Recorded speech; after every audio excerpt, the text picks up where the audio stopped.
प्यारे बच्चों, अज असी इस वीडियो राही पंजाबी दूजी भाषा जमात पंजवीं का पाठ 13 मैं सोहना सोहना लिखांगी पढ़ांगे ਅਤੇ अंत विच इस पाठ के अभ्यास विच प्रश्न उत्तर भी हल करांगे।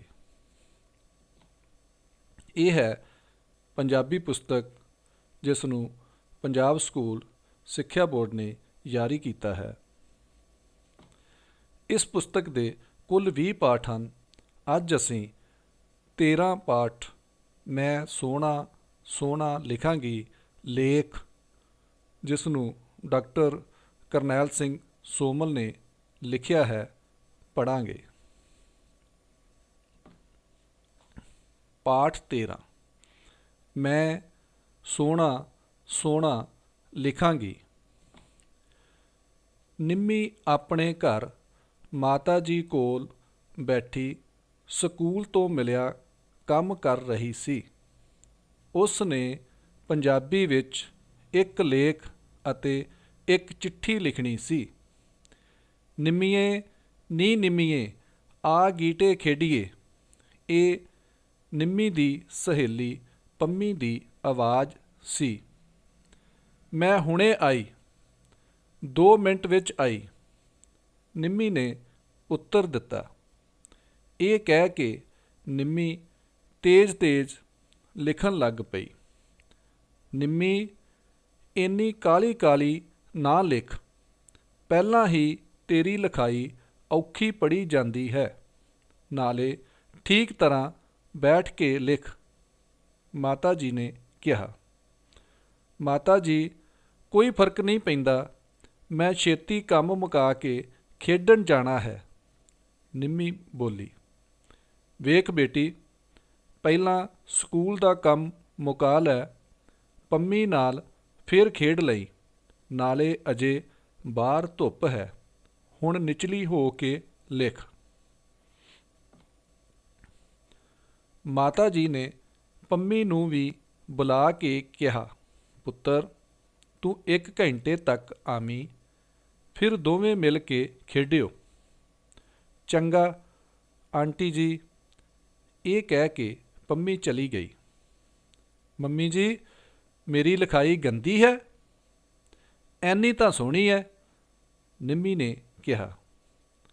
निम्मी बेटी, जिहड़ी लिखाई सुखाली पढ़ी जा सके वो सोहनी हुंदी है।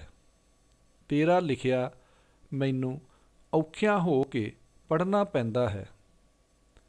हुण तू ही दस ये लिखाई किहो जही है, माता जी ने उत्तर दिता।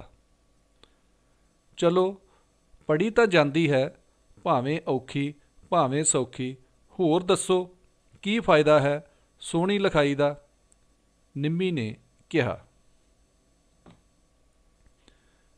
निम्मी पुत्र तू गल नूं चंगी तरह समझ लै। जे लिखिया होया आसानी नाल ते ठीक ठीक पढ़िया जा सके तां पढ़न वाले नूं खुशी हुंदी है, नाले सोहना लिखिया अखां नूं चंगा लगदा है। जिवें साफ सुथरे कपड़े पाए होण तां वेखण वाले नूं खुशी मिलदी है। सोहनी लिखाई भी इवें ही खुशी दिंदी है। होर भी जद कोई सोहना सोहना करके लिखदा है तां उस नूं भी खुशी मिलदी है, माता जी ने दस्सिया। उन्हां ने होर कहा, सोहनी लिखाई दे कई लाभ हैं। हुण चिट्ठी उत्ते पता लिखना सधारण जही गल है, तां भी किन्नियां ही जरूरी चिट्ठियां भैड़ी लिखाई कारण अपने टिकाणे ते नहीं पहुँचदियां। डाकिया भला की करे जदों पता ठीक तरह पढ़िया ही नहीं जाता। मम्मी जी मैनू तुहाड़ियां गल्लां समझ नहीं आउंदियां, मैं तां अजे पढ़दी हाँ, बस स्कूल तो काम मिलिया है, वो छेती छेती पूरा करना है।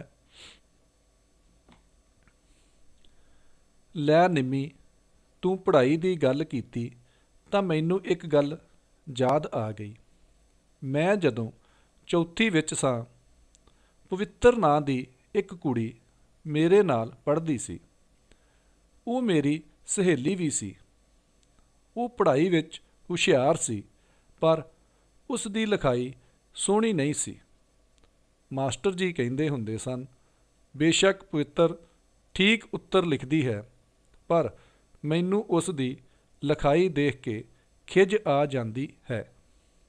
ਮਾਤਾ ਜੀ ਅਜੇ ਗੱਲ ਕਰ ਹੀ ਰਹੇ ਸਨ ਕਿ ਨਿੰਮੀ ਵਿੱਚੋਂ ਹੀ ਬੋਲ ਪਈ, ਮੰਮੀ ਜੀ, ਤੁਹਾਡੀ ਲਿਖਾਈ ਕਿਹੋ ਜਿਹੀ ਹੈ? ਮੈਂ ਇਹੀ ਤਾਂ ਦੱਸਣ ਲੱਗੀ ਹਾਂ ਕਿ ਮੇਰੀ ਲਿਖਾਈ ਪਹਿਲਾਂ ਤਾਂ ਇੰਨੀ ਸੋਹਣੀ ਨਹੀਂ ਸੀ। ਫਿਰ ਪਿਤਾ ਜੀ ਨੇ ਮੈਨੂੰ ਸੋਹਣਾ ਲਿਖਣ ਦਾ ਢੰਗ ਦੱਸਿਆ। ਹੌਲੀ ਹੌਲੀ ਮੇਰੀ ਲਿਖਾਈ ਵੀ ਸੋਹਣੀ ਹੋ ਗਈ। ਇਹ ਤਾਂ ਬਹੁਤ ਸੁਖਾਲੀ ਗੱਲ ਹੈ। ਇੱਕ ਤਾਂ ਆਰਾਮ ਨਾਲ ਬੈਠ ਕੇ ਲਿਖੋ, ਦੂਜਾ ਕਲਮ ਜਾਂ ਪੈਨ ਅਜਿਹਾ ਵਰਤੋ ਜਿਸ ਨਾਲ ਠੀਕ ਤਰ੍ਹਾਂ ਲਿਖਿਆ ਜਾ ਸਕੇ, ਤੀਜਾ ਹਰ ਅੱਖਰ ਦੀ ਬਨਾਵਟ ਵੱਲ ਧਿਆਨ ਦਿੱਤਾ ਜਾਵੇ ਤਾਂ ਜੋ ਸਾਰੇ ਅੱਖਰ ਸਪਸ਼ਟ ਪਛਾਣੇ ਜਾ ਸਕਣ। ਸਿਹਾਰੀ, ਬਿਹਾਰੀ, ਕੰਨਾ ਆਦਿ ਲਗਾਂ ਨੂੰ ਠੀਕ ਤਰ੍ਹਾਂ ਅਤੇ ਠੀਕ ਥਾਂ 'ਤੇ ਪਾਇਆ ਜਾਵੇ, ਮਾਤਾ ਜੀ ਨੇ ਦੱਸਿਆ। ਹੋਰ ਦੱਸੋ ਮੰਮੀ ਜੀ, ਨਿੰਮੀ ਬੋਲੀ। ਪੰਜਾਬੀ ਨੂੰ ਗੁਰਮੁਖੀ ਅੱਖਰਾਂ ਵਿੱਚ ਲਿਖਿਆ ਜਾਂਦਾ ਹੈ। ਇਹ ਸਾਰੇ ਅੱਖਰ ਇੱਕੋ ਜਿੰਨੀ ਥਾਂ ਘੇਰਦੇ ਹਨ, ਬਸ ਊੜੇ ਨੂੰ ਛੱਡ ਕੇ। ਸੋ ਸਾਰੇ ਅੱਖਰ ਇੱਕੋ ਜਿੱਡੇ ਪਾਏ ਜਾਣ, ਅੱਖਰਾਂ ਦੇ ਵਿਚਕਾਰਲੀ ਵਿੱਥ ਬਰਾਬਰ ਹੋਵੇ, ਸ਼ਬਦਾਂ ਦੇ ਵਿਚਕਾਰਲੀ ਵਿੱਥ ਵੀ ਇੱਕੋ ਜਿੰਨੀ ਹੋਵੇ, ਲੋੜ ਅਨੁਸਾਰ ਪੈਰੇ ਬਣਾਏ ਜਾਣ, ਖੱਬੇ ਪਾਸੇ ਹਾਸ਼ੀਆ ਛੱਡਿਆ ਜਾਵੇ। ਇਸ ਤਰ੍ਹਾਂ ਲਿਖਾਈ ਸੋਹਣੀ ਬਣ ਜਾਂਦੀ ਹੈ, ਮਾਤਾ ਜੀ ਨੇ ਕਿਹਾ। ਸੋ ਬੱਚਿਓ, ਇਹ ਹੈ ਵਰਣਮਾਲਾ ਦੇ ਅੱਖਰ। ਤੁਸੀਂ ਵੀ ਆਪਣੀ ਲਿਖਾਈ ਵਿੱਚ ਇੱਕੋ ਜਿੰਨੀ ਵਿੱਥ 'ਤੇ ਇਹ ਅੱਖਰ ਇਵੇਂ ਲਿਖ ਸਕਦੇ ਹੋ।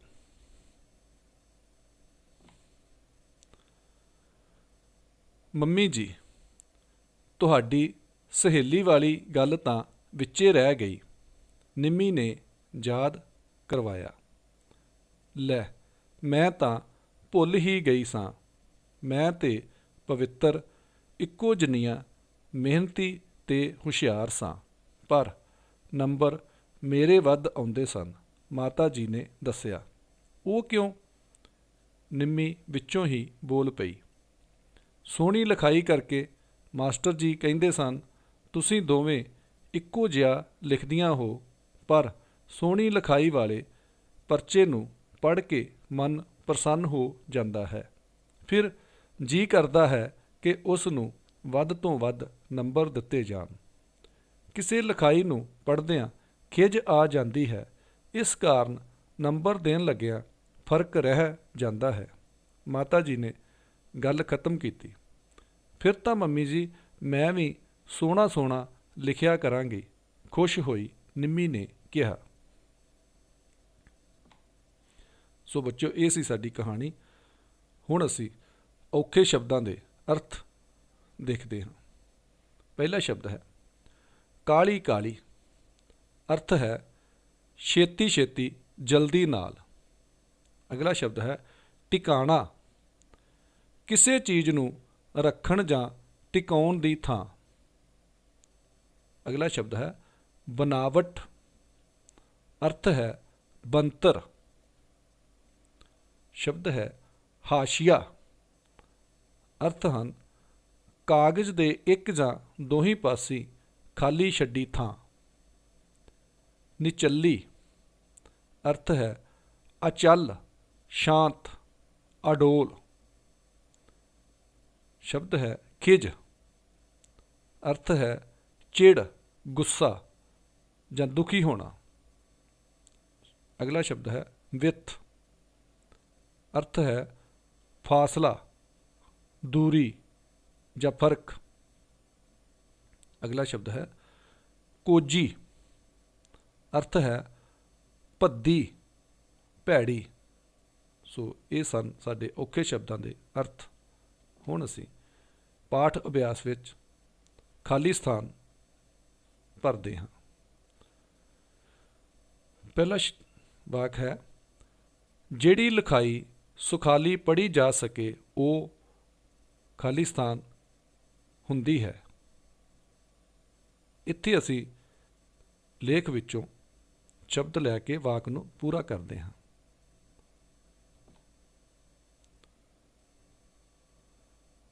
हुण असीं पढ़ते हैं, जिहड़ी लिखाई सुखाली पढ़ी जा सके वो सोहणी हुंदी है। दूसरा वाक है, खाली स्थान दे कई लाभ हैं। इत्थे शब्द आवेगा,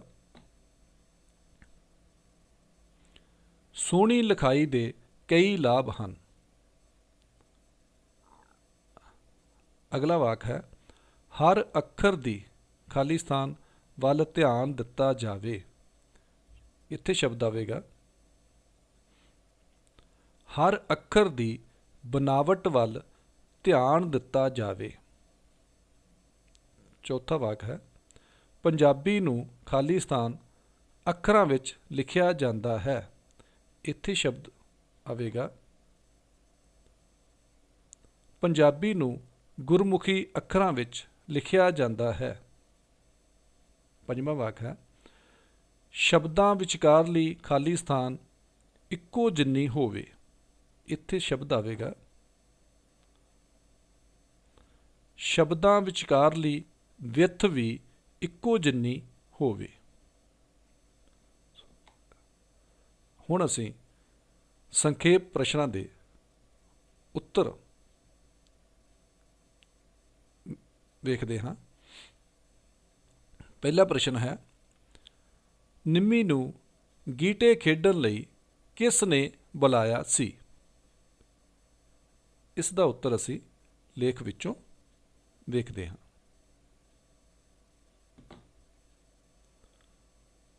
उत्तर है, निम्मी नूं गीटे खेडण लई पंमी ने बुलाया सी। दूसरा प्रश्न है, निम्मी काली काली क्यों लिख रही सी? उत्तर है,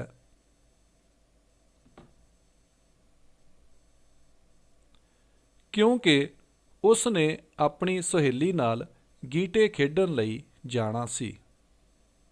तीसरा प्रश्न है, कई बार जरूरी चिट्ठियां अपने ठिकाने ते क्यों नहीं पहुंचदियां? उत्तर है,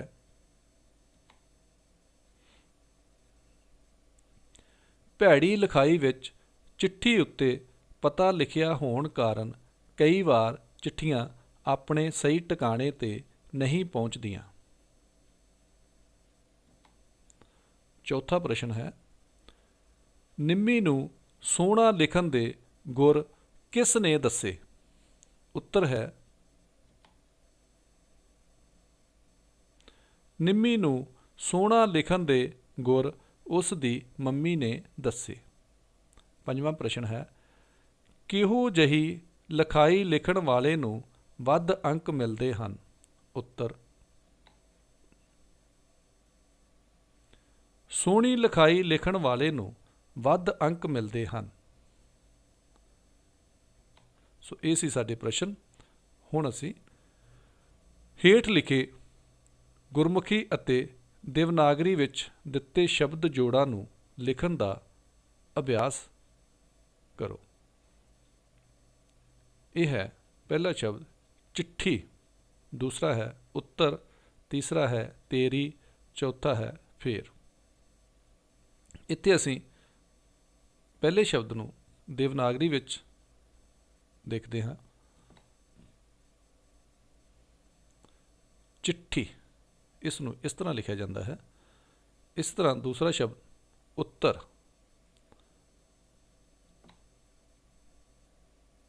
देवनागरी भाषा विच इस उत्तर इस तरह लिखा जाता है। अगला शब्द है तेरी,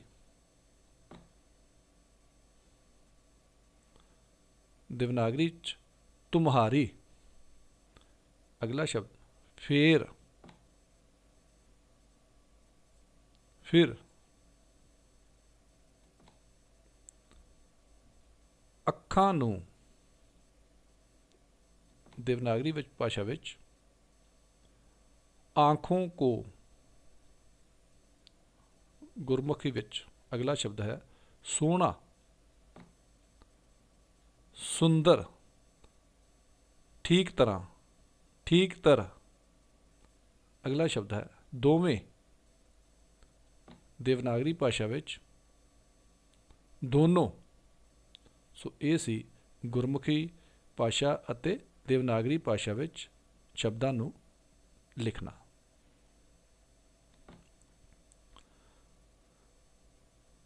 ਹੇਠ ਦਿੱਤੇ ਗਏ ਵਾਕ ਨੂੰ ਪੰਜਾਬੀ ਵਿੱਚ ਲਿਖੋ। ਸੋ ਬੱਚਿਓ, ਇਹ ਹਿੰਦੀ ਭਾਸ਼ਾ ਵਿੱਚ, ਦੇਵਨਾਗਰੀ ਭਾਸ਼ਾ ਵਿੱਚ ਲਿਖਿਆ ਗਿਆ ਇੱਕ ਵਾਕ ਹੈ। ਤੁਸੀਂ ਇਸ ਨੂੰ ਪੰਜਾਬੀ ਵਿੱਚ ਲਿਖ ਸਕਦੇ ਹੋ। ਆਓ ਵੇਖਦੇ ਹਾਂ ਕਿ ਇਸ ਨੂੰ ਗੁਰਮੁਖੀ ਵਿੱਚ ਕਿਵੇਂ ਲਿਖਿਆ ਜਾਂਦਾ ਹੈ। ਜਦੋਂ ਚਿੱਠੀ 'ਤੇ ਪਤਾ ਹੀ ਠੀਕ ਤਰ੍ਹਾਂ ਨਾਲ ਲਿਖਿਆ ਹੋਵੇ ਤਾਂ ਚਿੱਠੀ ਪਹੁੰਚੇਗੀ ਕਿਵੇਂ? ਸੋ ਇਹ ਸੀ ਸਾਡਾ ਅੱਜ ਦਾ ਪਾਠ। ਧੰਨਵਾਦ।